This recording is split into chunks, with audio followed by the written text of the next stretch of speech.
মুখ্যমন্ত্রী বলছেন চোখে জল এসে যাওয়ার মতো ঘটনা। কোন ঘটনা? বাংলাদেশে দীর্ঘদিন ধরে আটক থাকা ভারতীয় মৎস্যজীবীরা কিভাবে ফেরত এসেছেন সেই ঘটনা শুনলে চোখে জল এসে যাবে মুখ্যমন্ত্রীর বক্তব্য। তাদের ফিরে আসা প্রসঙ্গে এবং তাদের উদ্ধার প্রসঙ্গে মাননীয়ার বক্তব্য শুনলে আপনিও নিজের চোখের জল ধরে রাখতে পারবেন বলে মনে হয় না। মাথা ঘুরতে পারে, চোখ ছলছল করতে পারে, আরো অনেক কিছুই হতে পারে। আসলে অবাস্তব কিছু শুনলে নিজের ইমোশন ধরে রাখাটা কঠিন। আমরা একটা সমুদ্র সাথী প্রজেক্ট তৈরি করেছি। এটা জেলার মৎস্যজীবীদের প্রতি বছরে 2 মাস 5,000 টাকা করে 10,000 টাকা দেওয়া হবে। আজকেরটা কিন্তু আলাদা। এই প্রজেক্টটা এখনো চালু হবে। 2 লক্ষ মৎস্যজীবী এর ফলে উপকৃত হবেন। মৎস্যজীবী বন্ধু একটা প্রকল্প করেছি, যাতে মৎস্যজীবীর মৃত্যুর পর তার নিকট আত্মীয়কে 2 লক্ষ টাকা দেওয়া যেতে পারে। ইতিমধ্যেই 200 পরিবারকে দেওয়া হয়েছে।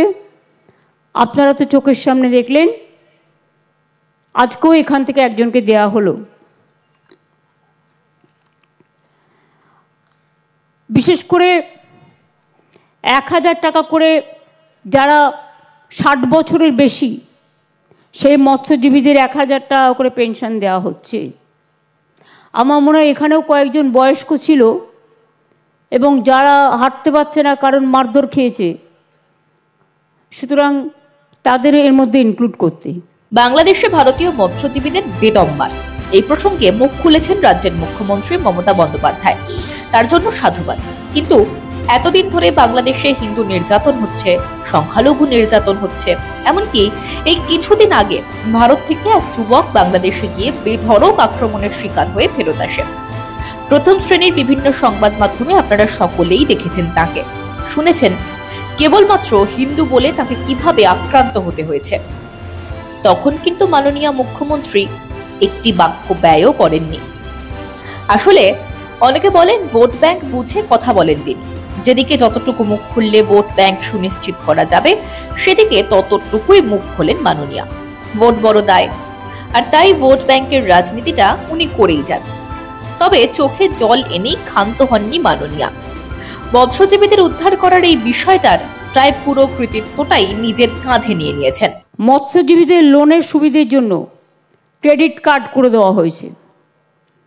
এতে এখনো 125 কোটি টাকার বেশি লোন ওনারা পেয়েছেন।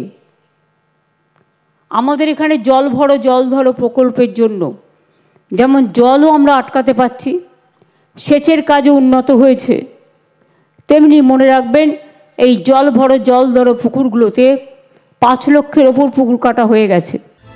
সেটাও মাননীয়ার জন্যই, নতুন কিছু নয়। এমনটা তিনি করেই থাকেন। এখন প্রশ্ন হচ্ছে, কেন্দ্র নাকি রাজ্য, কে ফেরালো মৎস্যজীবীদের?